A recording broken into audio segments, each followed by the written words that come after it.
Hola, listo. Bueno, buenos días para todos, ¿cómo están? Mi nombre es Juan José Ospina, soy residente de ginecobstetricia. Vamos a hacer la actividad académica del día de hoy con la compañera Michelle.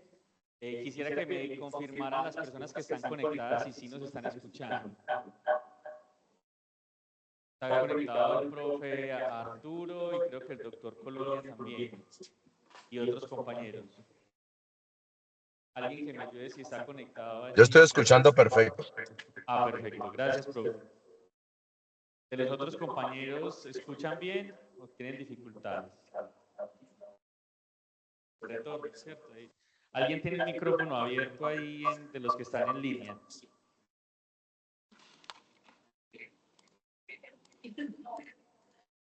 O alguien de acá que revisen porfa que todos tengan los micrófonos en silencio para que no se escuche el retorno ahí en el aula. Por el derecho.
Se basará y se centrará en hacer como una línea de tiempo desde el ejercicio de conocer lo que es la enfermedad, conocer cómo se define, algo de epidemiología actual de lo que se muestra de la enfermedad, cuándo sospecharla desde la consulta médica general, desde la consulta de ginecobstetricia, desde la consulta de pediatría, si así se quiere, en el escenario de una preconcepción.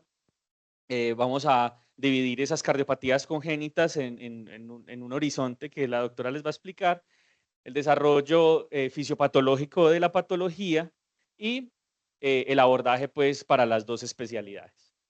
Al final unas conclusiones y algunas intervenciones por parte de ustedes.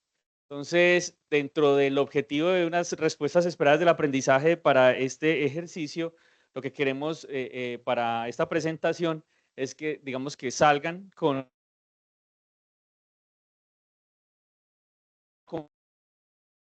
momentos de la fisiopatología en cada una, se identifiquen los signos y síntomas tanto para el paciente cuando está, digamos que nace, cuando está en útero, cuando está ya como bebé o recién nacido, se establezca pues un plan de manejo conjunto desde la ginecobstetricia y la pediatría y aplicar pues los conocimientos a través de un escenario clínico, en unos escenarios pues que están allí planteados. Entonces, dentro de la definición de las cardiopatías, lo que nosotros, digamos, actualmente tenemos es que la circulación sistémica y pulmonar depende de un ductus arterioso y que allí comienza entonces a presentarse algunas anomalías estructurales y esas anomalías, digamos que constituyen la malformación congénita más frecuente. De acuerdo a la clasificación del flujo que se encuentra, que más adelante lo vamos a ver, hay una clasificación en el, digamos, en el compromiso, ya sea sistémico, ya sea pulmonar o una mezcla entre las dos. Y eso es lo que conlleva pues al apellido que más adelante van a identificar, en que se divida en unas que sean cianosantes y unas no cianosantes, y este grupo específico que da para la clasificación de los cianosantes.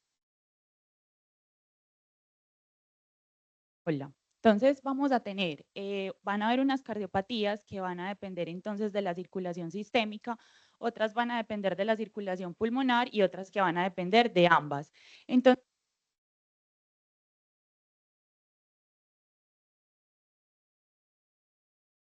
Entonces, dentro de la circulación pulmonar vamos a tener lo que es la tetralogía de Fallot, la atresia tricúspide, la atresia pulmonar y la estenosis pulmonar.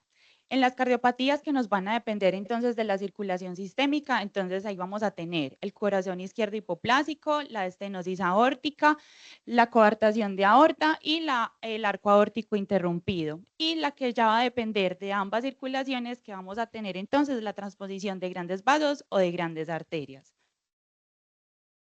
En la clasificación entonces de las cardiopatías habíamos hablado de las que entonces nos van a depender de la circulación pulmonar y sistémica, que es una de las clasificaciones, pero vamos a tener entonces otra en que la podemos dividir en lo que son cianosantes y no cianosantes. Entonces en las cardiopatías cianosantes, que es en lo que la revisión del tema de hoy nos compete, vamos a tener 3 de las que vamos a hablar, que va a estar tetralogía de Fallot, corazón izquierdo hipoplásico y finalmente lo que es transposición de grandes vasos. Para entonces hablar de las cardiopatías, vamos a tener entonces, hay que saber de dónde viene. Entonces vamos a tener una etiología. En estas vamos a tener del 25 al 30% van a estar relacionadas con síndromes malformativos. De ahí entonces del 10 al 80% van a estar relacionadas con cromosopatías, del 2 al 3% se pueden deber a antecedentes familiares, antecedentes maternos, o teratógenos, y ya una cantidad que es del 80 al 85% puede ser multifactorial, que entonces nos va a englobar todo lo que dijimos anteriormente.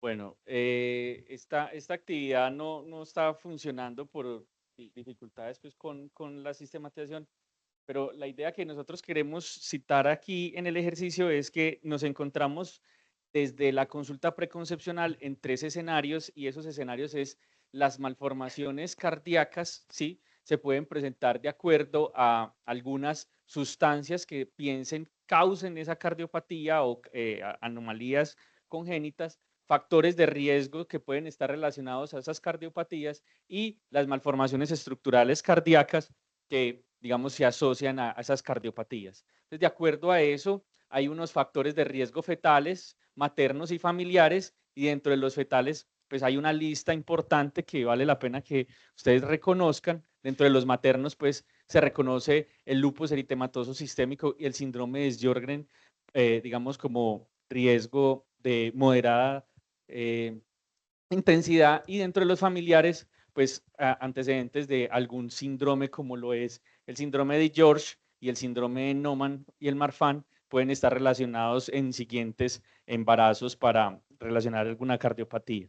Dentro de, digamos, las malformaciones estructurales que se pueden estar relacionando con patologías cardiovasculares, está también las que se derivan del sistema nervioso, las torácicas, esqueléticas, digestivas y urogenitales. Y fíjense cómo hay malformaciones que pudieran encontrarse desde el momento de las ecografías de tamización, de tamizaje, y digamos que hace pensar o hace sospechar que pudiera también estar relacionado con una cardiopatía congénita. Entonces, de acuerdo a eso, los más representativos dentro del ejercicio de la prenatología se encuentran el síndrome de Williams, el síndrome de Down, una trisomía, y el síndrome de George. Aquí explicando pues cada uno, la hipercalcemia que se encuentra en el síndrome de Williams con estenosis aórtica y estenosis pulmonar, y el 50% de los pacientes con síndrome de Down pueden estar relacionados con alteraciones cardiovasculares, ya sean de comunicación interventricular, comunicación auricular y la hipertensión pulmonar. La incidencia que se documenta para las cardiopatías congénitas en orden podríamos encontrarnos la comunicación interventricular y la tetralogía Fallot cercana al 10% y la coartación de la aorta, y esto hace pues de por qué nosotros decidimos hacer esta revisión y información que está allí registrada. Entonces, acá vamos a tener una información del Instituto Nacional de Salud que nos va a decir que en la situación actual en las Américas va a ser la segunda causa de muerte, luego, pues segunda causa de muerte infantil, luego de la prematurez. Vamos a tener que las anomalías estructurales van a ser muy comunes en la parte pediátrica, pero las anomalías que se asocian a la parte estructural cardíaca van a ser las más comunes, encontrándose de 9 casos por 1000 nacidos vivos. Y finalmente vamos a tener que 1 de cada 3 muertes entonces se va a deber a una normalidad del sistema circulatorio como tal. En nuestra epidemiología vamos a tener un 30%, entonces va a causar estas cardiopatías de muertes prenatales, un 20% a un 40% de muertes infantiles. Vamos a tener que la cardiopatía más frecuente cianógena va a ser la tetralogía de Fallot y un 25%, entonces lo vamos a tener como defectos cardíacos que son severamente críticos. Para este mes, los defectos congénitos en la semana epidemiológica número 9, para este mes se celebraba el Día Mundial de los Defectos Congénitos y en nuestro país el comportamiento de los defectos congénitos de acuerdo, digamos, a la prevalencia tenía este escenario, en lo que, digamos, zonas dispersas, zonas donde no está establecido un adecuado control prenatal y un adecuado cita preconcepcional, mayor número de casos, y digamos que en el centro del país teniendo pues una prevalencia media. De acuerdo a la división de la ficha de notificación para los eventos, están las malformaciones congénitas, los defectos metabólicos. Lo que encontramos es que los casos se encuentran en más de 45 años, dado pues, digamos, la escasa fertilidad y los riesgos que están relacionados a la, digamos, malformación congénita.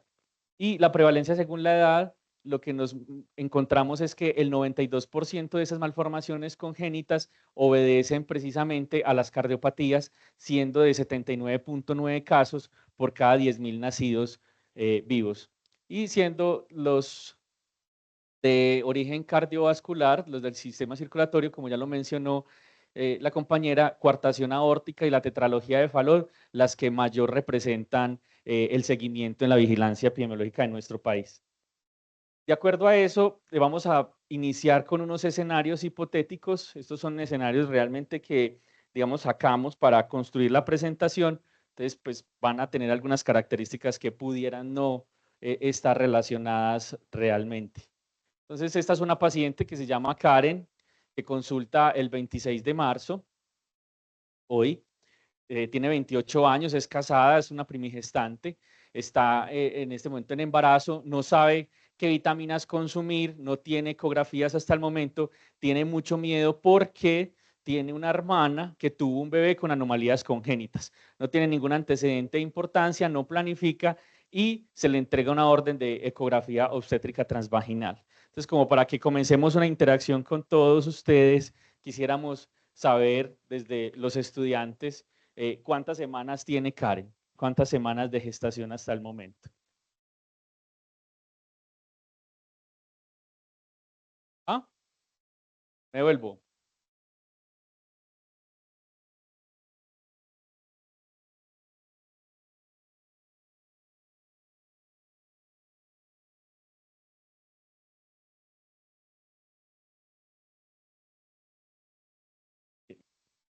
Esto estaba para hacerlo interactivo, pero no funcionó, entonces nos toca así. Entonces ayúdennos ustedes, muchachos. Esto estaba para que cada uno lo hiciera desde el celular, pero no funcionó. ¿Cuánto?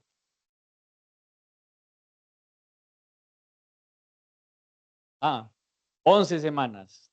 ¿Seguro? ¿Todos de acuerdo? Los chicos.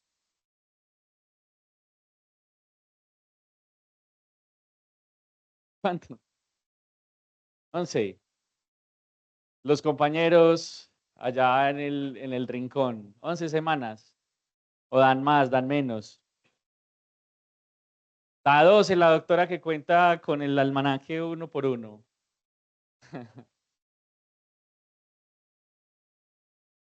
Ah, ok. ¿Listo? Entonces, de acuerdo a eso, se solicita una ecografía obstétrica. ¿Cuál solicitamos? ¿Una ecografía transvaginal o una ecografía abdominal?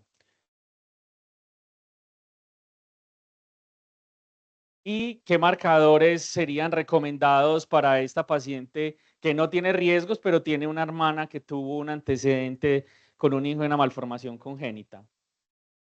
¿Evaluamos cromosomopatías o no evaluamos cromosomopatías? ¿Será necesario o no será necesario? ¿Qué opinan ustedes? Sí, o sea, estas respuestas son de sí, no, frescos. Sí, no.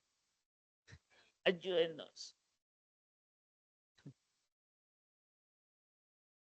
Entonces, de acuerdo a, digamos, lo que nosotros nos encontramos en este momento y en la literatura, el tamizaje genético y las pruebas adicionales para el riesgo, en efecto, deben realizarse una ecografía obstétrica temprana, la semana 11 y la semana 14, y ecografías estructurales se deben realizar entre la 18 y la 22. Hay algunos que mencionan hasta la semana 24, pero que, digamos que el duotés y el triple marcador, el ADN fetal en sangre materna y la miocentesis y la biopsia de microvellosidades funcionan de manera adicional en ciertas características de algunas pacientes, y eso, digamos que si está en el primer trimestre podría realizarse. Es un tamizaje no invasivo para las aneuploidías, el ADN fetal materno. Si no hay alto riesgo, podría también realizarse, pero la idea es solo si se encuentra el alto riesgo. En este caso hipotético no lo hay, ¿sí? Es una hermana que tuvo una malformación congénita, pero no se relaciona en este embarazo de alguna manera, por lo tanto, no tendría pues la indicación. Y la miocentesis y la biopsia de microvellosidades, si identifican hallazgos de cromosomopatías o malformaciones estructurales, pues tendría la posibilidad de hacerse. ¿Qué dice ISUOC? ISUOC, digamos que lo que recomienda es que se hagan ecografías entre las 10 y las 12 semanas, aumentan el diagnóstico de, digamos, la anatomía fetal del primer trimestre y incluye pues, las estructuras cardíacas y las no cardíacas. Por lo tanto, la propuesta que tiene, digamos, desde el 2004 ISUOC es que nosotros hagamos una aproximación desde el principio del embarazo para identificar la confiabilidad de que en efecto se encuentre un embarazo que sea viable, establecer la precisión de la edad gestacional, determinar el número de fetos en esa primera ecografía y en presencia de un embarazo gemelar evaluar la corionicidad y la amnionicidad. ¿Eso con qué fin? De poder definir cuándo es un embrión y cuándo se trata pues de un feto, y de acuerdo a eso nosotros poder determinar esa corionicidad que se debe determinar al principio del embarazo cuando está más confiable. Eso es un punto pues de buena práctica que tiene ISUOC. Y la viabilidad, que no puede ser aplicado a la vida embrionaria y fetal temprana. Entonces, por lo tanto, implica que sea la capacidad de vivir de forma independiente fuera del útero, y estrictamente hablando es la recomendación pues que hace ISUOC para poder definir si se trata de un bicorial biamniótico, un monocorial biamniótico, un monocorial monoamniótico.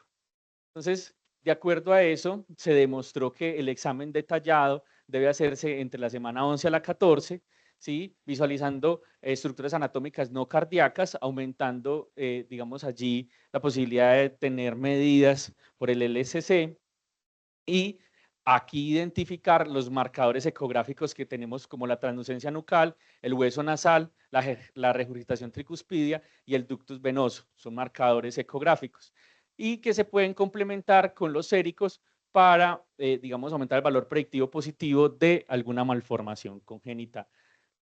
Si se está ante un escenario de unas aneuploidías, entonces también nos ayudaría a detectar las anomalías, y la translucencia nucal hacerla en el contexto de las aneuploidías fetales.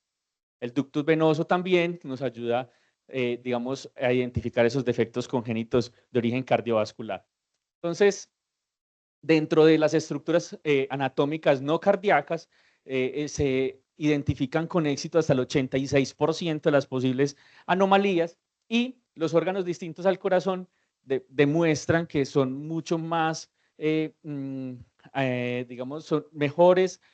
Es mejor la ecografía de esta edad para poder identificar pues estas anomalías, y que la incorporación de la ecografía transvaginal aumentó la tasa de visualización de esos órganos que pudieran estar alterados. Entonces, de acuerdo a eso, el punto de buena práctica que nosotros lo hacemos y lo seguimos de acuerdo a la resolución 3280 es precisamente que entre la semana 11 a la 14, para nosotros de las 10 más 6 a 13 más 6, hagamos el tamizaje de aneuploidías y que pudiera hacerse por ginecólogo entrenado o un radiólogo que tenga ese entrenamiento, sobre todo para el riesgo de trisomías 13, 18 y 21.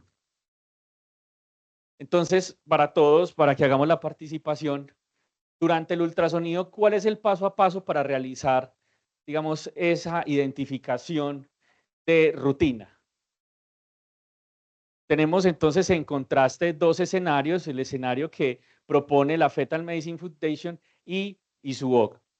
Entonces, quisiera escucharles de pronto a los compañeros de pediatría, a los compañeros de gine, cuál sería ese paso a paso. Aquí ya les soplé los 20 más 2. Pero ¿quién se acuerda así como para que hagamos la interacción?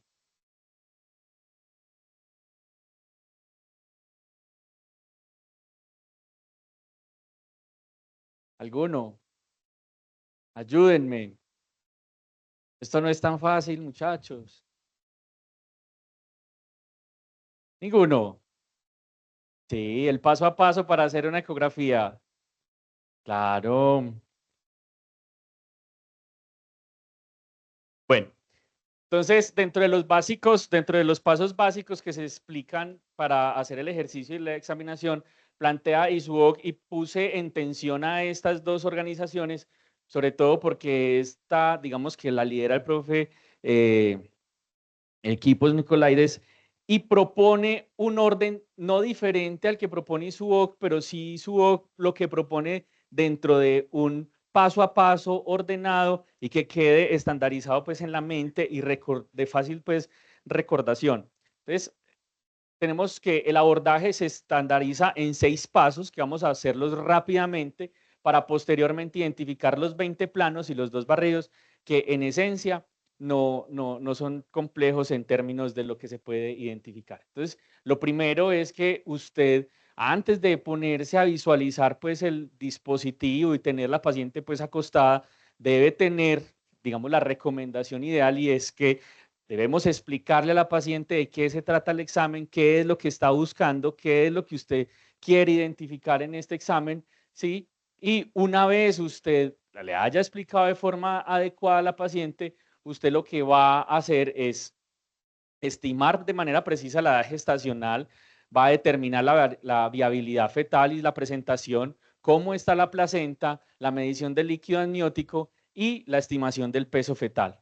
Esas, digamos, características que busca esa ecografía básica lo hacemos en 4 diferentes momentos que tiene, digamos, la mano para realizar ese ejercicio y es la angulación, que se debe hacer de arriba a abajo, el deslizamiento que sea lateral, lateral superior e inferior sobre el abdomen, la rotación que no debe ser más de 90 grados y una presión o una profundidad suficiente para permitir pues el movimiento. Sobre todo que una vez se acueste la paciente, entonces vamos a aplicarle un gel que sea traductor, ¿sí? Que no es el gel traductor para hacer los tactos vaginales. Seleccionar el traductor que sea de, digamos, de uso de acuerdo a la edad gestacional, ya sea intravaginal o ya sea, se me escapa el nombre del otro. Y en la mano derecha, siempre utilizar el traductor teniendo en cuenta la guía que me va a servir a mí, que es el marcador del indicador de la posición que está al derecho de la paciente y en la pantalla yo lo voy a ver al lado izquierdo, como se ve aquí, pues, bueno, no sé muy bien, que es este puntico rojo que está acá señalando. Entonces, siempre se debe iniciar colocando el traductor de provisión transversa en el centro de la parte baja del abdomen y justo sobre la sínfisis púbica. De forma transversa y fíjense como haciendo una angulación no más de 90 grados, buscando longitudinal, puedo ver entonces las estructuras del bebé. Entonces, para determinar la presentación y la posición, siempre en el abdomen bajo, yo debo hacer una angulación y atrás del feto puedo acá identificar, fíjense que en el abdomen bajo veo que este bebé está cefálico. Entonces ahí determino la presentación. Para identificar entonces los latidos fetales, para mirar si está la viabilidad, una vez identifico la cabeza, me hago, digamos, un barrido y acá, fíjense que veo pues el feto latir, el corazón latir. Hago un barrido lateral, ¿sí? Y sobre ese barrido lateral para identificar entonces y confirmar la posición. Para identificar el número de fetos, entonces el transductor va de forma transversa, ¿sí? Y se va de abajo hacia arriba, de lateral, medial, y se repite hasta el otro extremo, de forma siempre transversa, buscando el número de fetos que se encuentren allí. El tamaño de útero me va a permitir a mí definir si debo hacer 2 barridos o 3 barridos. Cuando determino la presentación, la posición fetal, debo entonces completar con una rotación longitudinal el fondo del útero, lo deslizo de arriba a abajo, perpendicular siempre al piso, para poder identificar la presentación perdón, de la placenta. Entonces aquí, por ejemplo, se identifica una placenta que es anterior. Aquí hay un error en la diapositiva.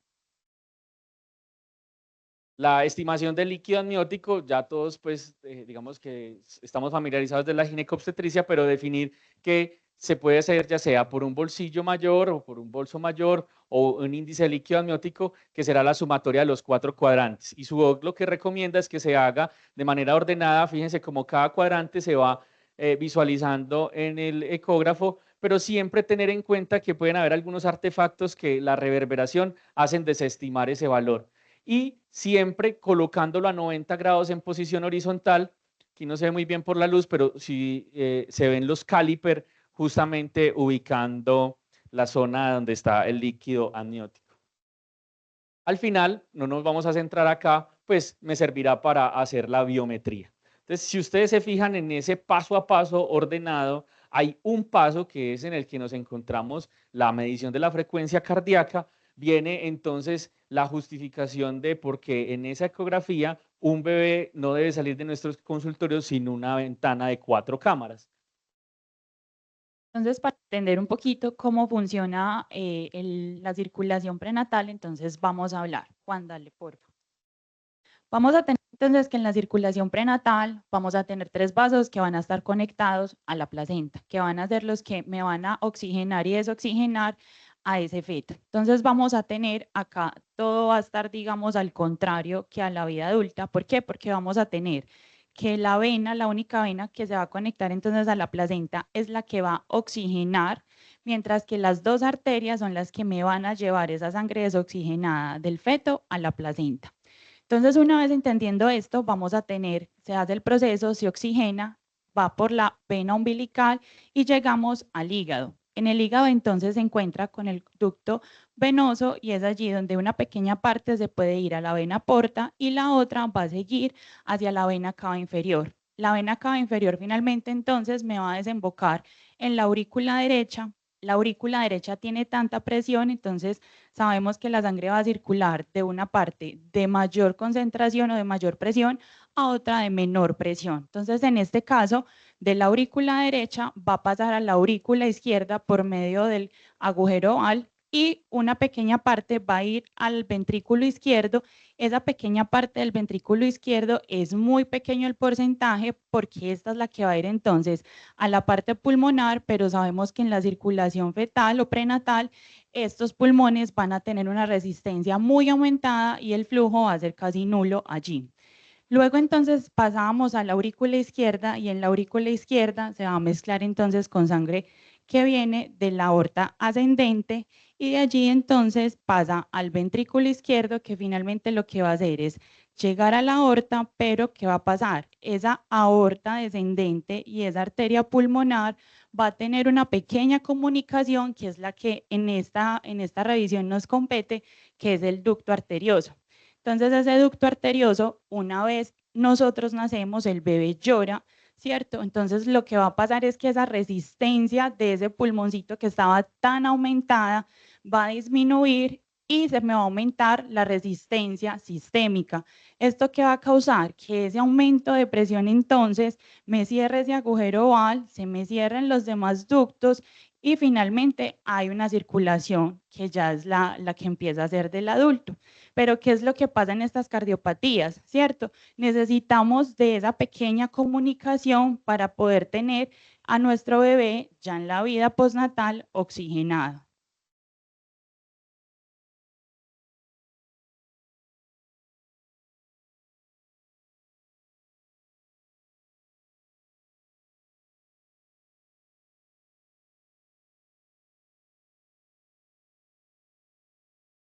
Entonces, el abrebocas inicial de los 6 pasos para seguir, digamos que, ¿cuál es la razón entonces del enfoque que tiene ISUBOC para hacer el 20+2? Y ese enfoque lo que se plantea es que se hagan en 20 planos, en 2 barridos, y fíjense cómo, bueno, no funciona. Este es un video que lo que en esencia muestra, gracias. Lo que muestra es una ecografía evidenciando el 4 cámaras y el movimiento ventricular tanto izquierdo-derecho como aurícula derecha e izquierda en un corazón de un feto sin anomalía. Entonces, siempre tener en cuenta que no salga un bebé del consultorio sin un 4 cámaras. Y esa frase entonces del profe Arturo, en términos de la importancia de poder identificar esas anomalías que pues ya hemos ido discutiendo un poco. Entonces, la razón es que es un método estructurado, lógico del examen del feto y que permite la revisión anatómica y excluir 50 anomalías, ¿cierto? Entonces, en ese orden, yo puedo identificar 50 anomalías que voy a mencionar en esencia, las que nos competen pues el día de hoy, que van en relación al tórax y al origen cardiovascular. Entonces, el papel de distinguir lo que es normal y lo que es anormal y que, digamos, aumenta la probabilidad en el segundo trimestre de esos diagnósticos tempranos. Entonces, tenemos que dentro de los planos se identifica el tórax, que son el plano 7 al 10, y que en esos planos del 7 a 10, la descripción de los cortes son el 4 cámaras, el tracto de salida del ventrículo izquierdo, el tracto de salida del ventrículo derecho y una toma en la que pueda haber los 3 vasos más la tráquea. Digamos que estos 4 planos, lo que me va a permitir es poder identificar las anomalías congénitas que hemos venido discutiendo y mencionado a lo largo de esta charla.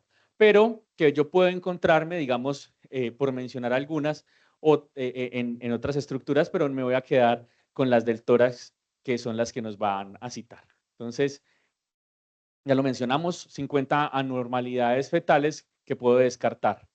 Dentro de las que nos competen, el doble arco aórtico, las ectopias cordis, el acabalgamiento de la aorta, la vena cava izquierda persistente, el arco aórtico derecho, la estenosis aórtica, inclusive el corazón univentricular y la tetralogía de Fallot.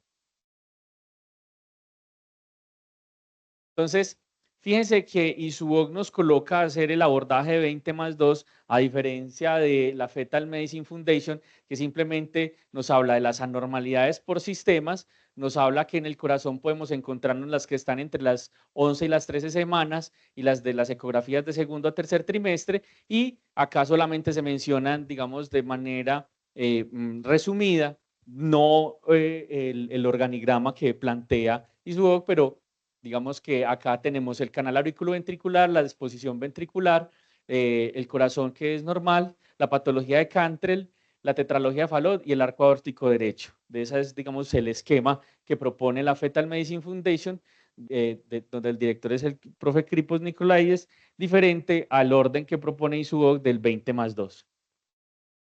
Entonces, digamos que después de haber conocido cómo funciona la fisiología que ya nos habló la compañera, importante reconocer que en el feto, cuando hacemos el 4 cámaras, importante identificar las 2 aurículas, teniendo aquí el foramen, los 2 ventrículos y identificar entonces esa banda moderadora que se encuentra en la región apical del ventrículo derecho. Entonces, es usualmente más grande que el izquierdo, el ventrículo derecho, y lo que podemos encontrar también, ya lo mencioné, el foramen oval y las válvulas tanto tricúspide como mitral, que van a dar estructura a la unión pues, interventricular y la banda moderadora. Entonces nos encontramos en otro escenario. Este es un escenario en el que María es una mujer de 25 años, tiene en este caso primera gestación, perdón, este está mal, tiene una gesta 5, abortos 3, partos 1, el último parto fue en diciembre del 2017, acude a la consulta de médico general con deseo preconcepcional del embarazo y está muy preocupada porque no sabe qué vitaminas consumir para embarazarse y este hijo del 2017 fue un niño que operaron porque tenía una comunicación interventricular, una estenosis de la arteria pulmonar, un acabalgamiento de la aorta y una hipertrofia del ventrículo derecho. Entonces, la primera pregunta ya salió aquí a relucir, es cuál era la patología que tenía el primer hijo de María, la tetralogía de Fallot. Entonces, ¿cuál es el papel de la consulta de preconcepción en el contexto de la paciente que desea embarazarse? ¿Cuál consideran ustedes que es ese papel?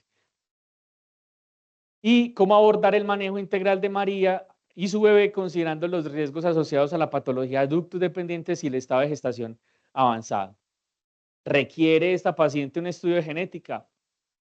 Entonces, de acuerdo a eso, en nuestro medio existe el asesoramiento genético que nos permite entonces identificar en la tetralogía de Fallot, que puede estar asociada a un síndrome genético y que ese síndrome, digamos, es el síndrome de George, que es el 22q11.2 y se recomienda un estudio genético, en este caso sería hacerle un cariotipo FISH para 22q11.2 y si no se realizó en el hijo anterior, ¿cierto?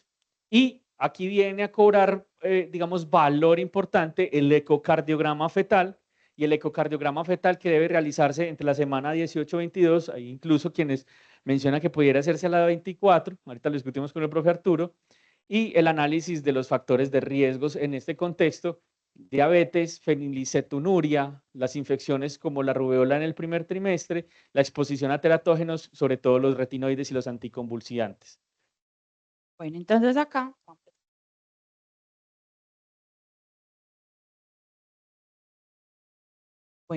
vamos a hablar de la tetralogía de Fallot. Entonces vamos a tener, que es una tetra, ¿cierto? Todos la conocemos, es comunicación interventricular, estenosis pulmonar, cabalgamiento de la aorta, hipertrofia del ventrículo derecho. Entonces, ¿qué vamos a tener?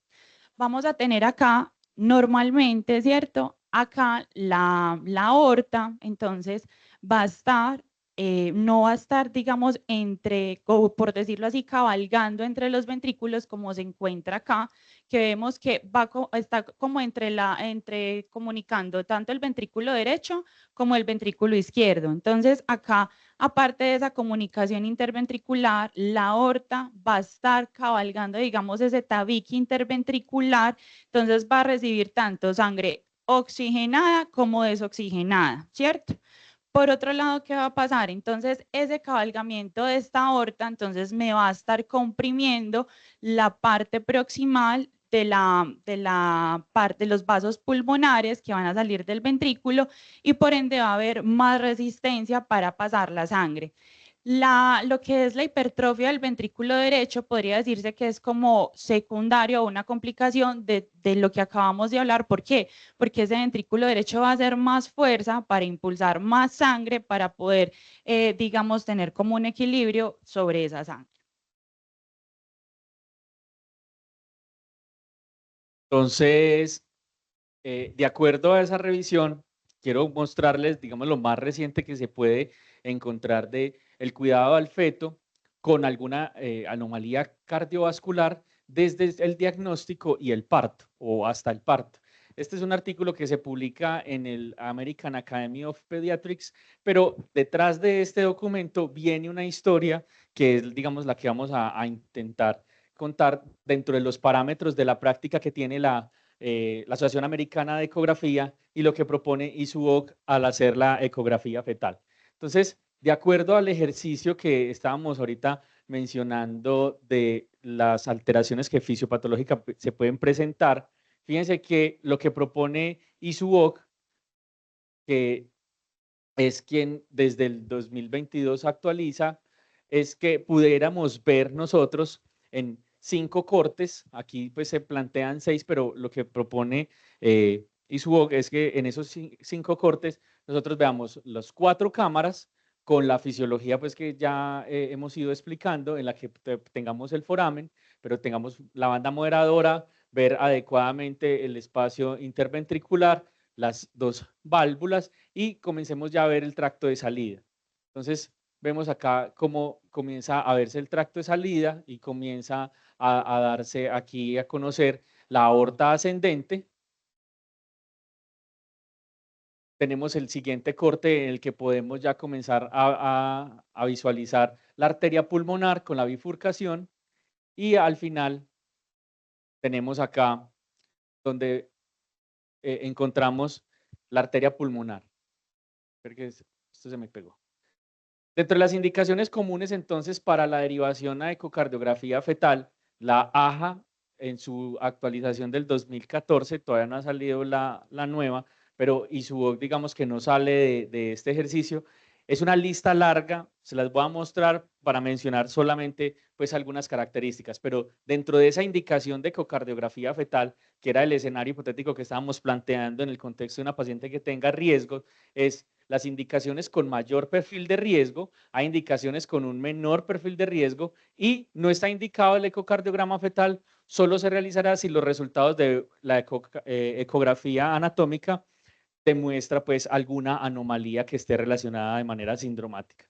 Entonces, digamos, para mencionar las que son de mayor riesgo, entonces es una lista que es importante, pero tener en cuenta que la diabetes pregestacional independiente al nivel de hemoglobina glicosilada tiene indicación, diabetes gestacional diagnosticada en el primer trimestre, la fenilcetonuria materna, indiferente al estado y desconocimiento de la fenilalanina periconcepcional, la enfermedad autoinmune, sobre todo lo relacionado con el síndrome de Sjögren y con un feto afectado previamente, tiene indicación, digamos, de mayor perfil de riesgo. Dentro de los medicamentos, tener en cuenta el ácido retinoico, digamos que es altamente utilizado para algunos tratamientos de piel y demás. Y esta lista pues que está aquí importante. Dentro de los de menor riesgo, para mencionar importantes los medicamentos, la carbamazepina, el litio, solo la paroxetina como inhibidor selectivo de recaptación de serotonina y los antihipertensivos. Y los que, digamos, no están indicados el ecocardiograma, pero que sí se encuentra relacionado con alguna malformación, entonces, warfarina y el consumo de alcohol. Pacientes que tengan un índice de masa corporal por encima de 30, tiene indicación, si tiene alguna otra alteración, arteria umbilical unida que esté aislada y que haya diabetes diagnosticada, indiferente si se encuentra en control o no con la hemoglobina glicosilada. Entonces, ¿de dónde sale lo que recomienda la Asociación de Americana de Ultrasonido? Pues ya venía rodando desde ISUOC desde el 2013 y es precisamente el que no se salga un paciente del consultorio sin un 4 cámaras.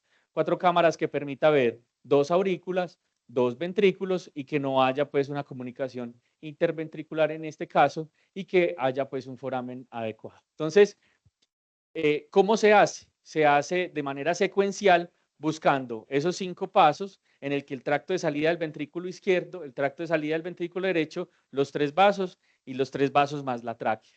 Entonces, si ustedes se fijan, digamos que ese corazón que teníamos de esa forma, lo podemos mirar en esos cortes y esos cortes nos permiten, podemos darle clic, por favor. Entonces, fíjense en esta pues es una ecografía que estábamos realizando en la Clínica del Prado, en el que podemos ver inicialmente el 4 cámaras. Aquí vemos el otro corte, va muy rápido. Bueno, podemos volver a colocar.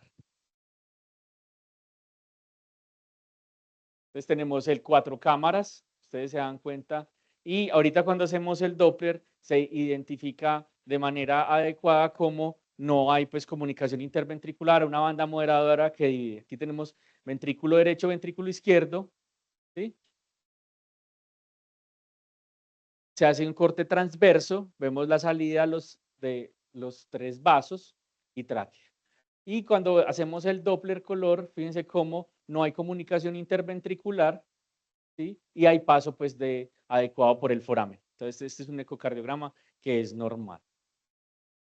Entonces, si ustedes se fijan, dentro de las vistas de las 4 cámaras, la idea es tener en cuenta que no debe ocupar más de 1/3 de toda la imagen que está allí detallada en el ecógrafo y que el foramen oval debe ser permeable, formando un crux, que este crux es el desplazamiento normal de las válvulas, formando entre las válvulas atrioventriculares y el espacio interventricular. Entonces ese crux debe estar presente, un foramen oval y que no haya más de 1/3. Digamos que esas características importantes en el momento de hacer el 4 cámaras. De acuerdo a eso, entonces ISUOC y actualiza unas guías para el screening del examen cardíaco y es clave tener en cuenta que deben ser transversales, ascendentes y sucesivos.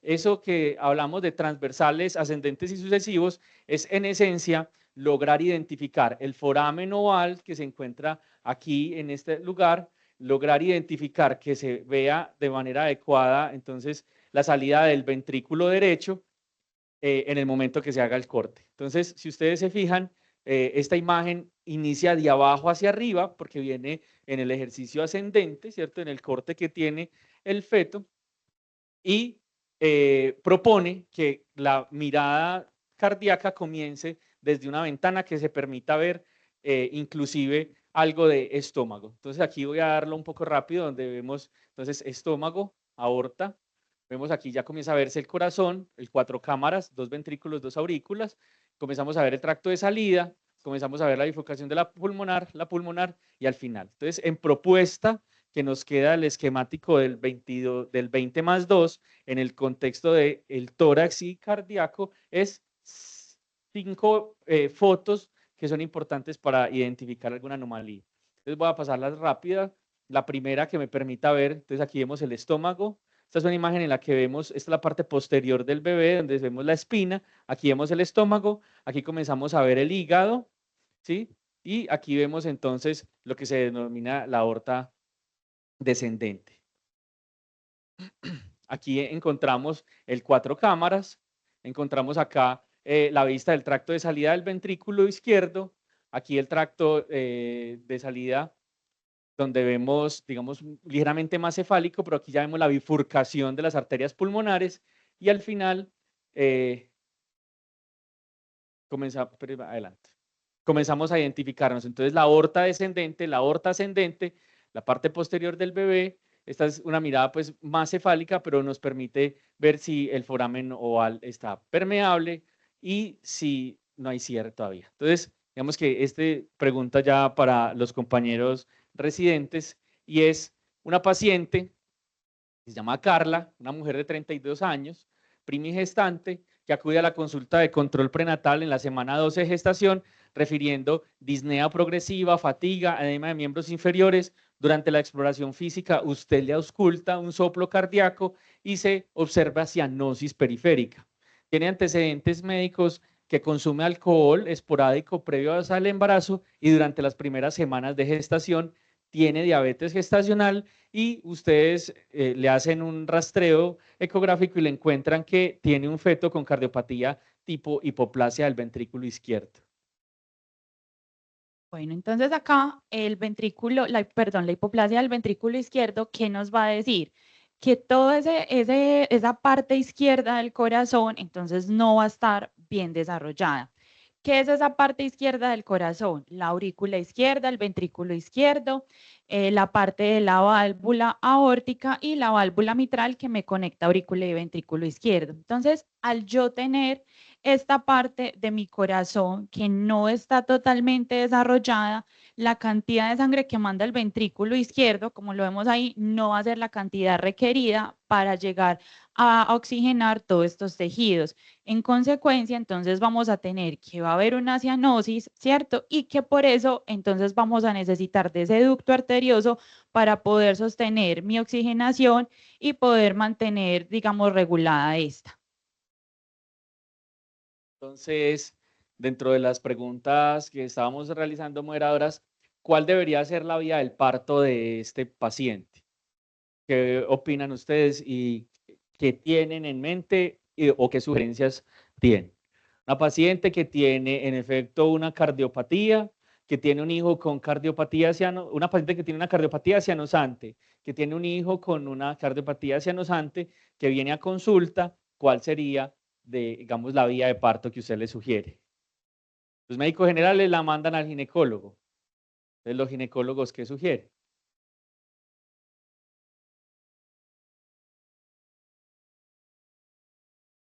¿Proponemos una cesárea o proponemos un parto vaginal?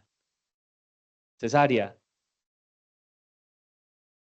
Entonces, de acuerdo al modelo al modo de trabajo de parto durante el embarazo, lo que se propone, este estudio lo que hizo fue hacer un estudio de casos y controles importante en el que hicieron un apareamiento 1-3 por cada paciente con cardiopatía congénita, cogieron una paciente sin cardiopatía congénita y las dividieron en grupo de cesárea y en grupo de parto.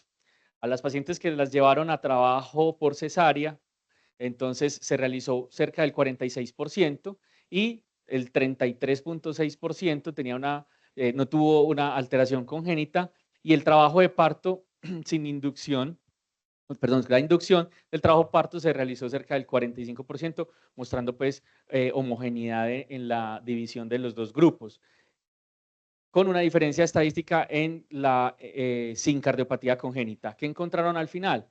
Que la preocupación que pudo haberse presentado por un deterioro a la paciente y que llevara a una cesárea, en conclusión para ellos es que junto a una posible reducción de las cesáreas por petición de la materna pudiera llevarse a hacer un parto vaginal. Entonces, dentro de las características que están identificadas en Prenatal Diagnosis es que el cuarto del trabajo de parto debe tener una detección temprana prenatal, un diagnóstico temprano, ¿sí? Y que ese diagnóstico sea acompañado por el grupo tanto perinatal como de pediatría para el ejercicio que si requiriera reanimación o no el bebé. Entonces, último caso hipotético en el que tenemos una paciente de 30 años sin antecedentes médicos, acude a su control prenatal a la semana 22 con un embarazo transcurrido sin complicaciones, con un cariotipo fetal normal y pruebas infecciosas negativas. Su primer hijo fue sano y en la ecografía de la semana 20, el profe Arturo reporta que hay anomalías en la conexión de los grandes vasos, lo que sugiere una transposición de grandes arterias y se solicita una segunda valoración ecográfica. Los hallazgos a la ecografía, hay un tracto de salida que no se observa, hay un clásico cruce de los grandes vasos y en el Doppler la arteria pulmonar y la aorta emergen en paralelo al cruzarse. Entonces, ¿qué vamos a encontrar cuando ya nazca o lo que vamos a poder ver? Entonces, esa es otra cardiopatía en la que la misma palabra nos lo dice, los vasos se van a traslocar. Es decir, de la aorta que debería salir de mi ventrículo izquierdo va a salir del ventrículo derecho, ¿cierto? Y la parte de mi vaso pulmonar va a salir desde el ventrículo izquierdo. Entonces, ¿qué es lo que va a pasar? Que básicamente, como lo venimos diciendo, la cantidad de sangre o la sangre oxigenada no va a ser la adecuada para llegar a todos los tejidos y por esto mi bebé puede tener alguna de la clínica que ahorita más tarde vamos a explicar.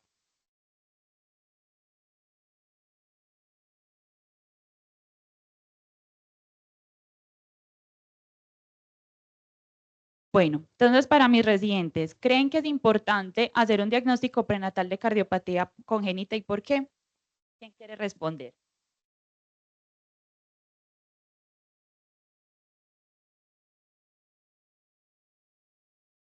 Bueno, no, definitivamente es súper importante hacer ese diagnóstico prenatal de esa cardiopatía congénita, teniendo en cuenta que conociendo ese antecedente súper importante, nos podemos anticipar al parto de ese paciente y definir ciertas conductas necesarias en ciertos eventos que podamos suponer que ese paciente pueda tener.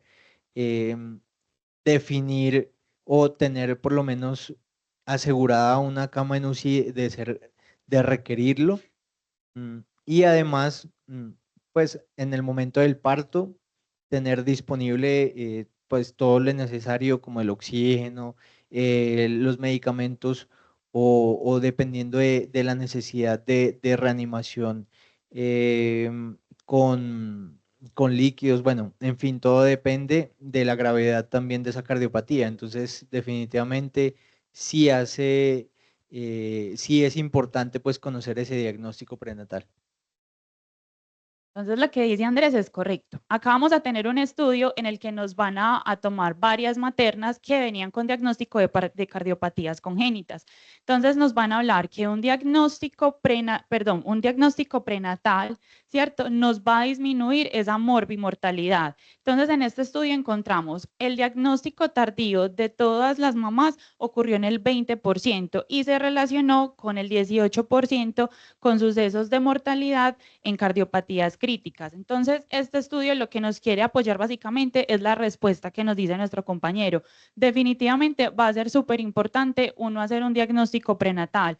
Van a haber casos en que probablemente haya mamás sin controles, sin ecografía, ¿cierto? Pero esta va a ser, digamos, otro pequeño porcentaje o otro gran porcentaje que sería nuestra realidad y que definitivamente cuando ya no tenemos un diagnóstico prenatal, entonces hay que sacar mano de otra, pues de la clínica, de otras ayudas que ya les vamos a decir.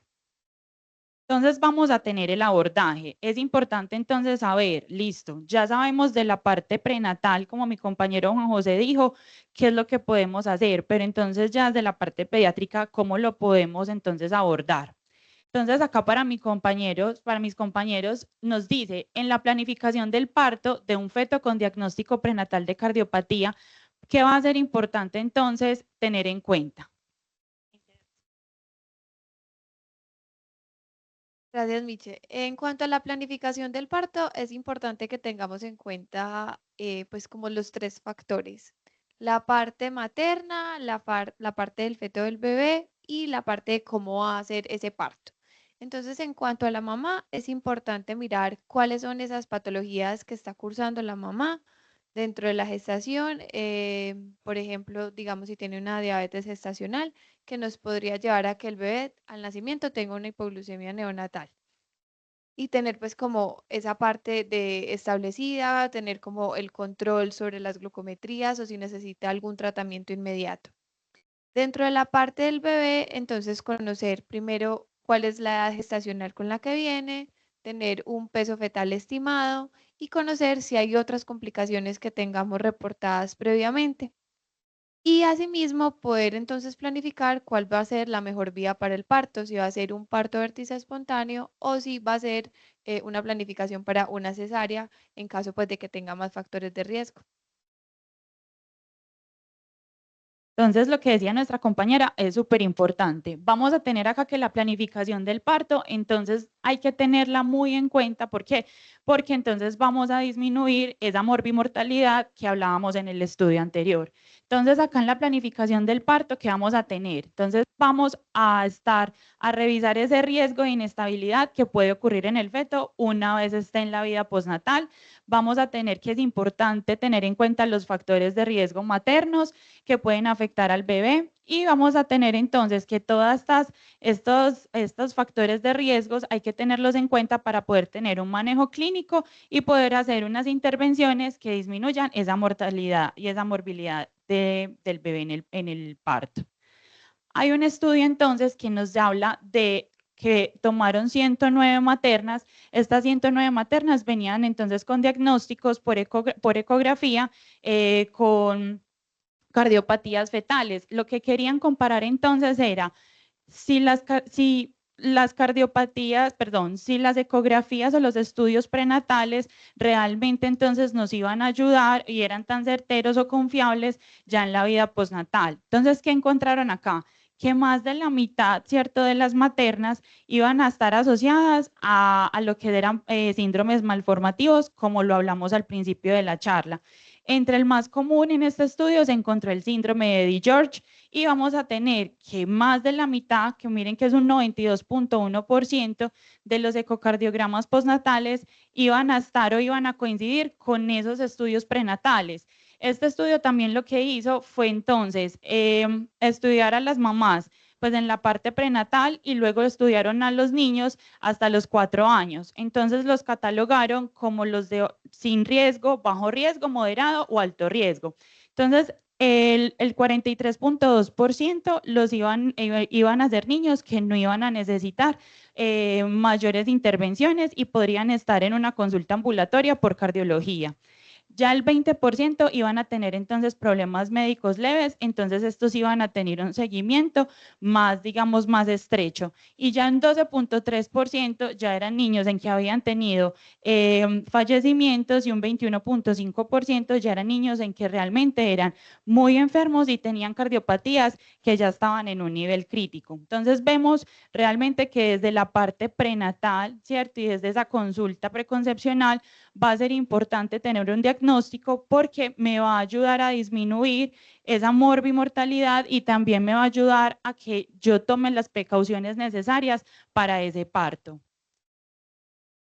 Acá entonces vamos a tener otro estudio en el que nos van a comparar entonces lo que son las madres con cardiopatías congénitas que han estado pues o que fueron diagnosticadas de forma prenatal y las mamás entonces que no tenían ningún diagnóstico. Entonces básicamente les traje esto es para apoyar que miren que un bebé o una madre con cardiopatía congénita va a tener entonces más riesgo de tener una cesárea, de tener un estado no tranquilizador y vamos a tener entonces de que esa adaptación del bebé vaya a estar afectada porque vemos que en la mayoría podrían estar un Apgar menor o igual a 7, ¿cierto? Entonces, todo esto nos va, digamos, a predisponer a ese bebé, no solo a que entonces esté en un cuidado estrecho por parte de cardiología, sino que también lo va a predisponer a otros, digamos, como a una estancia hospitalaria, sea por sepsis o por otras situaciones que puedan poner en riesgo su vida. Vamos a tener entonces, será lo mismo yo tener un diagnóstico prenatal de una tetralogía de Fallot con estenosis pulmonar leve a una estenosis pulmonar moderada o grave.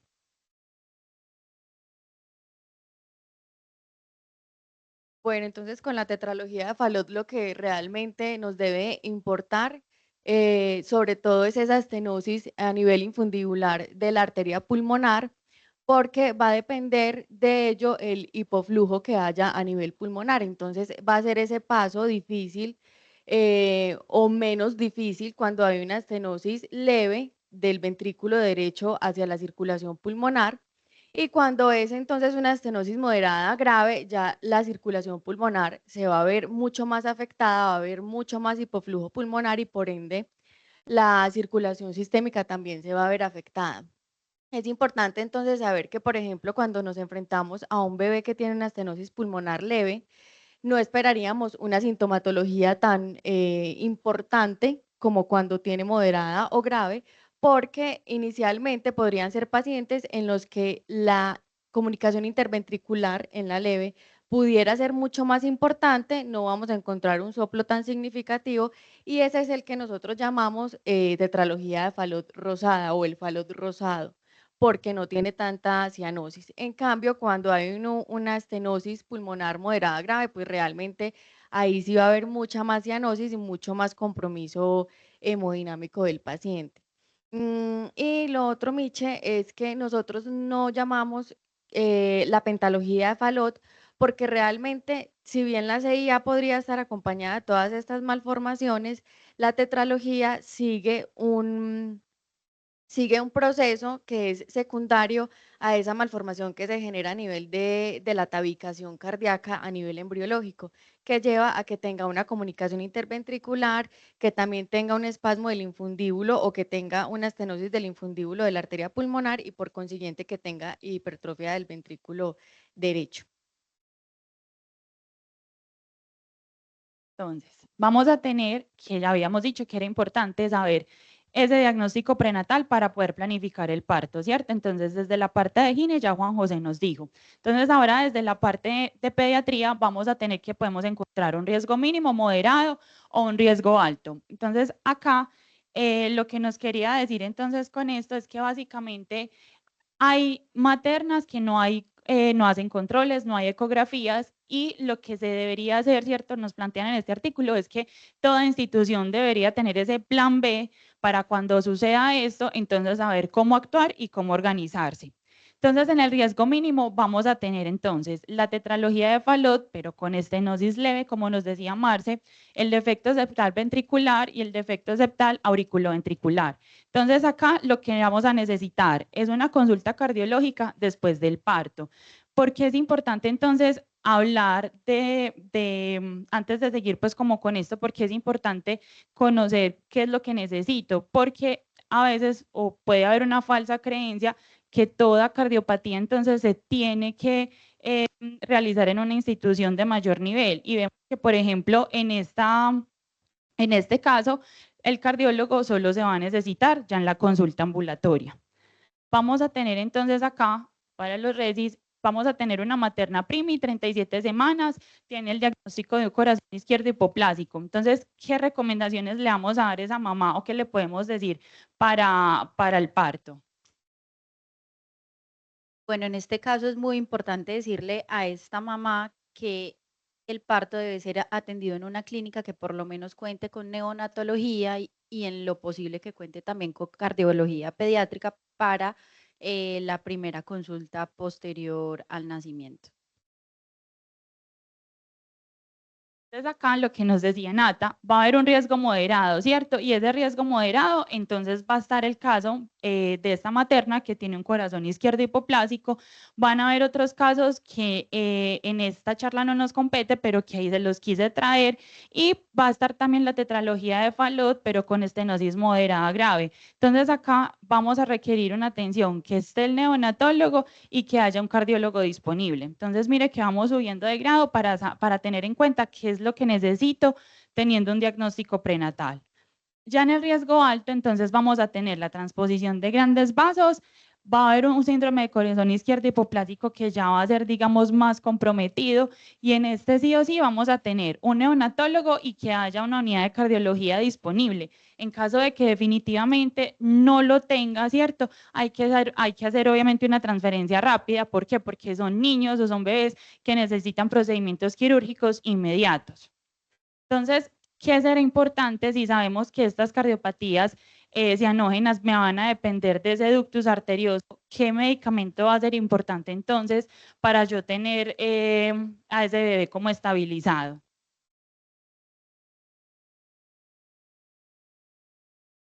Miche, bueno, pues si tenemos un paciente, un bebé pues que viene con una cardiopatía congénita, que ya sabemos eso, y que esta cardiopatía congénita es ductus dependiente, nosotros tenemos que buscar algún medicamento que nos permita que ese ductus esté permeable, que no se cierre, que es lo normal que pasa pues en los bebés, ocurre un cierre fisiológico y luego anatómico. Entonces hay que buscar que eso no se cierre para evitar el colapso que puede presentar el paciente. Un paciente con un ducto dependiente, ya sea por alguna alteración, pues un ducto dependiente por flujo pulmonar o por flujo sistémico, puede llegar a un colapso, a un choque o a una hipoxemia severa. Entonces tenemos que evitar eso. Y lo mejor pues que tendremos para utilizar es utilizar la prostaglandina E1, que eso lo que va a hacer es relajar ese ductus y evitar que se cierre y evitar que el bebé llegue a ese colapso. ¿Por cuánto tiempo vamos a utilizar la prostaglandina? Mientras se define cuál va a ser el manejo quirúrgico o la corrección que se le va a hacer al bebé para poder ya resolver este problema que tiene de esta cardiopatía. Entonces, ese es el mensaje, sería. Entonces acá, como venía hablando nuestra compañera, vamos a tener el plan. Entonces ya sabemos qué necesitamos para que nuestro bebé nazca, pero también debemos saber qué es lo que necesita mi bebé una vez ya nace, ¿cierto? Entonces acá lo que nos decían, puede necesitar las prostaglandinas E y las demás van a tener entonces intervenciones que según el diagnóstico prenatal hay que derivarlos de manera ambulatoria o de manera urgente. Acá entonces nos trae este artículo como un esquema que es de Pediatrics, que básicamente nos dice como lo que yo debería tener en cuenta al momento del parto. Entonces, si va a requerir sí o sí intubación, oxígeno, miren que todas van a necesitar ecografía postnatal y van a necesitar esa prostaglandina que nos va a mantener ese ductus abierto para poder oxigenar toda la parte tisular de nuestro bebé. La prostaglandina entonces fue aprobada por la FDA en 1981, lo que va a hacer es unirse al receptor EP4, va a aumentar ese AMP cíclico y lo que va a hacer es básicamente que esa quinasa no se vaya a unir, entonces así no haya vasoconstricción, sino que haya vasodilatación. Vamos a tener que el 60 al 80% entonces se va a metabolizar en un primer paso, por eso entonces nos hablaban de que es importante mantenerla en infusión y una vez entonces iniciado nuestro medicamento va a empezar a actuar más o menos a los 30 minutos. Acá entonces hay un estudio que es un estudio retrospectivo en la que lo que hicieron fue tomar 75 pacientes. Entonces 25 pacientes les dieron una dosis muy baja de prostaglandina que es de 0.005 microgramo kilo minuto y en el otro grupo que fueron 50 lo que hicieron fue tener una dosis baja que es de una dosis mayor que fuera de 0.01 a 0.05 microgramos. Realmente este estudio lo que nos dijo fue, hay diferencia respecto a las dosis con los efectos adversos. ¿Cómo así? O sea, sabemos que todo medicamento va a tener un efecto adverso, entonces a menor dosis de prostaglandina va a haber menos efectos adversos. En este estudio los efectos adversos que más se vieron fue lo que es la fiebre y la apnea, pero nos va a decir que si bien va a disminuir los efectos adversos, realmente no hay algo que nos soporte en seguir usando una dosis muy baja porque no va a tener o no va a lograr los efectos que deseamos en nuestro bebé. Entonces, ¿de qué ayudas vamos a poder valernos una vez el bebé nació? Entonces, tenemos una mamá que no hizo controles, no tenemos diagnóstico no tenemos diagnóstico prenatal, nos nació, pero entonces ya se debe una vez en la vida postnatal, ¿de qué nos podemos fijar? El mejor escenario siempre será el que tengo controlado, pero no es el más frecuente en nuestro medio.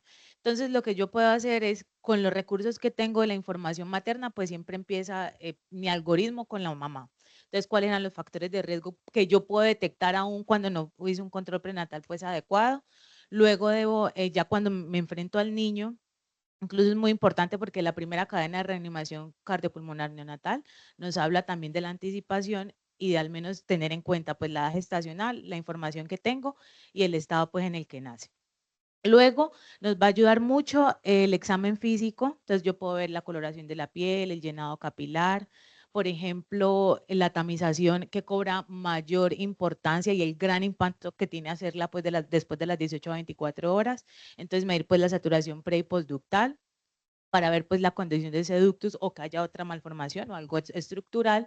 Por ejemplo, también la presión diferencial, miembros superiores, miembros inferiores, o cuando ya estamos hablando pues más allá, cuando es diferente entre el miembro superior derecho y el izquierdo. A veces también nos apoyamos en la radiografía de tórax porque podemos ver pues cambios que nos pudieran indicar o pues nos pudieran dar como una ayudita adicional y ya, pues, signos vitales, etcétera. Entonces, acá lo que nos decía nuestra compañera es importante siempre examen físico, va a ser importante la radiografía y las indicaciones de ecocardiograma. Entonces, siempre en la anamnesis es tener en cuenta qué estamos evaluando, los factores de riesgos, cómo fue, si hubo diagnóstico prenatal, cómo fue la atención, cómo fue la adaptación de ese bebé, si la mamá tiene algún antecedente de cardiopatía, ¿cierto?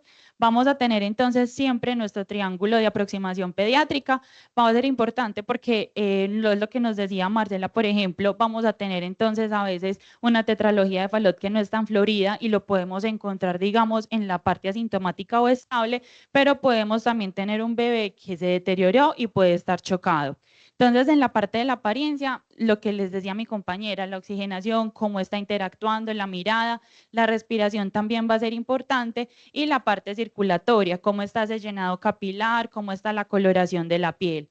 Ya en la parte entonces, digamos, postnatal es importante, se los agrupé por momentos el recién nacido, el lactante preescolar y ya el adolescente, ¿cierto? Con las diferentes, digamos, probable clínica que lo podemos encontrar. Ya la parte de tamizaje neonatal, entonces esta parte de tamizaje es importante, se va a realizar en todo bebé, ¿cierto? Luego de las 24 horas para saber entonces cómo se está comportando, ¿cierto? Entonces vamos a tener que un resultado desanormal sí va a presentar una saturación menor de 90%, sí vamos a tener saturaciones menor de 95% en ambas extremidades separadas por 1 hora, o que tenga una diferencia entre estas mediciones mayor del 3%. Entonces, según la guía del 2013 nos va a decir lo que les estaba hablando, es recomendado en todos los pacientes, no solo en los pacientes que vienen con un diagnóstico prenatal. Hay otras pruebas de las que podemos echar mano, que está, por ejemplo, entonces la prueba de hiperoxia, que básicamente entonces nos podría diferenciar entre lo que hay una disnea por cardiopatía, una disnea pulmonar. Lo que se hace es tomar 2 mediciones de gases con una FIO2 al 100%, y lo que va a hacer entonces, me apoya más una cardiopatía, una disnea pulmonar, si esa presión de oxígeno va a ser mayor o igual a 180, pero si es menor de 100 me apoya más una cardiopatía cardíaca. Vamos a tener entonces acá las radiografías, si bien no van a ser, generalmente no son tan floridas en el recién nacido o en el neonato, luego en los niños más grandecitos podemos entonces tenerlas en cuenta. Entonces acá, por ejemplo, está la tetralogía de Fallot, que es en la imagen de un zapato sueco. Vamos a tener entonces acá lo que es la transposición de grandes vasos, que es en forma de huevo, y ya lo que es el corazón izquierdo hipoplástico, que este sí no tenía pues una semejanza, pero que entonces podíamos ver entonces que hay mayor, digamos acá en la parte, mayor flujito, y vemos que la silueta cardíaca sí está aumentada. Acá en la parte de las indicaciones del ecocardiograma, entonces es importante yo saber si mi bebé está cianótico, si tiene una disnea que no mejora a pesar del oxígeno, si tiene antecedentes familiares, si tiene anomalías en el electrocardiograma, o la tamización de esa cardiopatía de la que estábamos hablando me salió alterada. Son indicaciones para realizar entonces un ecocardiograma. Y finalmente entonces el tratamiento es lo que veníamos diciendo, siempre tenemos entonces que tener un escenario controlado. En ese caso que no lo tengamos, entonces es saber cómo actuar. La idea siempre entonces va a ser el ABCD, ¿cierto? Y la idea entonces es que se lleven a casa unas conclusiones. Entonces, es importante reconocer las diferencias entre la circulación fetal y postfetal o postnatal para entender, digamos, la presentación de las diferentes cardiopatías, que eso pues lo abordamos. Realizar una buena anamnesis y un buen examen físico son claves para sospechar un diagnóstico en estas patologías, tanto en la mamá como en el niño.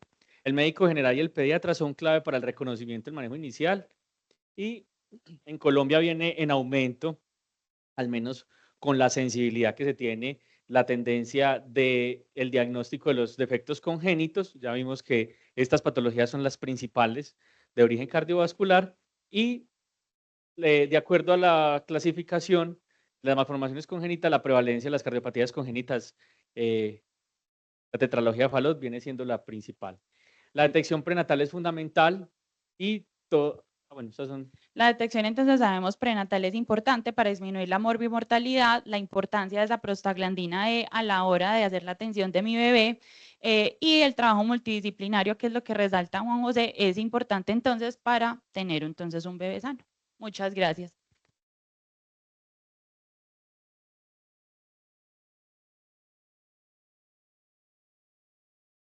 Preguntas que tengan el auditorio o algún aporte de los profes que están conectados o de los compañeros que están conectados.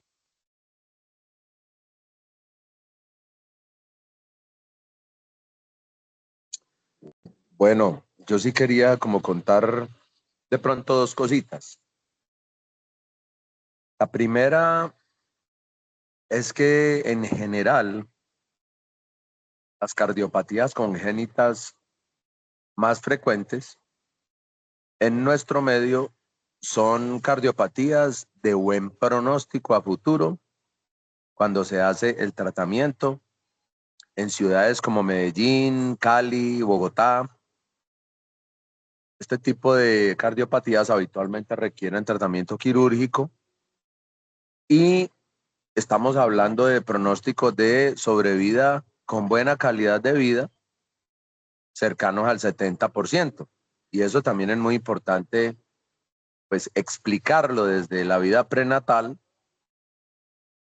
para que se tomen dos opciones, porque pueden existir parejas que dicen, no, yo no quiero tener un hijo que tenga un 30% de probabilidad de mala calidad de vida o de muerte por una cardiopatía. Entonces ahí se viene el tema también de interrupción voluntaria del embarazo, en el que para nosotros es muy importante en este tipo de cardiopatías dar los números, decir 70% les va bien, 30% no les va bien. Y ese es el abordaje que nosotros debemos tener en una forma no sesgada. Igual nosotros necesitamos siempre que el pediatra tenga un muy buen conocimiento de cuáles son las sobrevidas de las diferentes cardiopatías, porque hay muchas pacientes, cada día son más, que con el diagnóstico que hacemos prenatal de la cardiopatía quieren una consulta con el pediatra o con el cardiólogo pediatra para que les explique realmente pues cuáles son los procedimientos quirúrgicos a los cuales tendría que someterse recién nacido o un niño en su primera infancia y cuál es la calidad de vida que va a tener. Y muchas de esas parejas van a escoger hacer una interrupción voluntaria del embarazo. Entonces, el tema de cardiopatía congénita incluye también eso. Ahora, hay cardiopatías mucho más severas que las que presentaron como las más frecuentes, pero hay otras cardiopatías en que la sobrevida es casi que cero.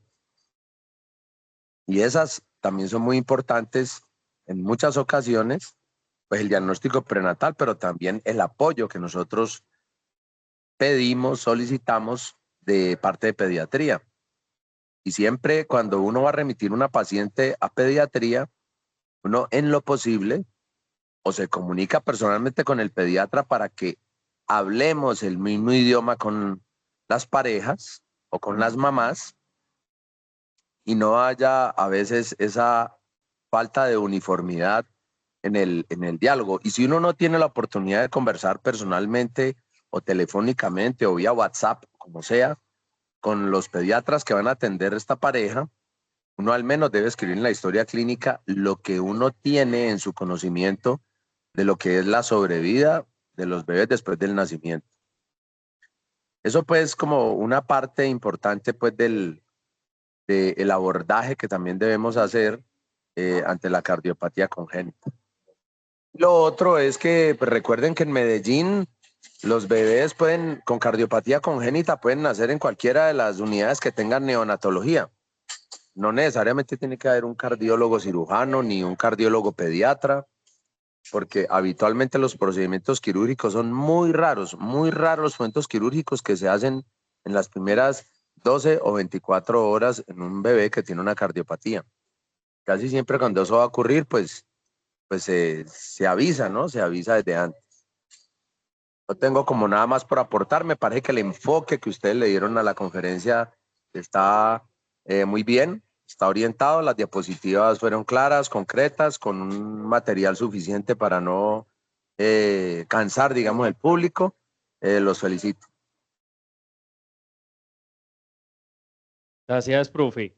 ¿Quién más tiene alguna observación o algún otro aporte de los profes, de los compañeros residentes, de los estudiantes? Si no, para que demos entonces cierre a la actividad académica del día de hoy. ¿No hay más? Muchas gracias, muchachos. Que estén bien.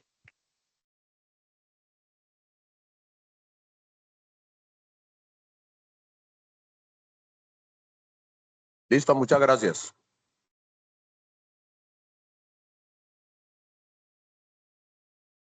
Profe, muchas gracias.